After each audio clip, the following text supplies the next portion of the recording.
എൻ്റെ ഫ്രണ്ട്സ് ഇന്ന് ഔട്ടിംഗ് ഉണ്ടായിരുന്നു. അപ്പോൾ ഞാനും ലച്ചും കൂടെ പുറത്തിറങ്ങി. കാരണം ഇന്ന് ആൻസിയുടെ ബർത്ത്ഡേ. അപ്പം കേക്ക് മേടിക്കാൻ വേണ്ടി പോകുന്നത്. പുറത്ത് നല്ല തണുപ്പായിരുന്നു. അപ്പോൾ ഞങ്ങൾ നേരെ ഓടിപ്പാഞ്ഞ് കേക്ക് മേടിക്കാൻ വേണ്ടി ചെന്നു. അവിടെ ചെന്ന് ഏത് കേക്ക് മേടിക്കുന്നത് കൺഫ്യൂഷൻ ആയി. ലാസ്റ്റ് ഞങ്ങൾ ഒരു കേക്കൊക്കെ മേടിച്ചിട്ട് ഇറങ്ങിയപ്പോഴത്തേക്ക് നല്ല മഴയായിരുന്നു. ഇതാണ് ഞങ്ങൾ ആൻസിക്ക് മേടിച്ച കേക്ക്. ആൻസിക്ക് ഞങ്ങൾ നല്ല രീതിയിൽ സർപ്രൈസ് ഒക്കെ കൊടുത്തത്. അവിടെ അമ്മയുടെ വകയായിരുന്നു ഈ സർപ്രൈസ് മൊത്തം. കേക്കും ചോക്ലേറ്റ്സും എല്ലാം ഒക്കെ മേടിച്ചു.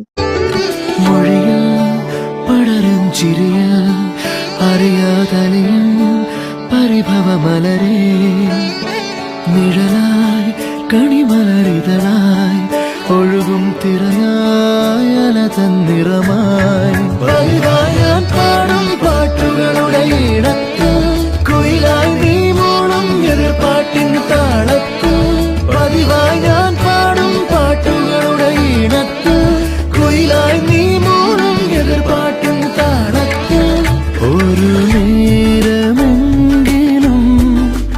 കൊതിയോടെ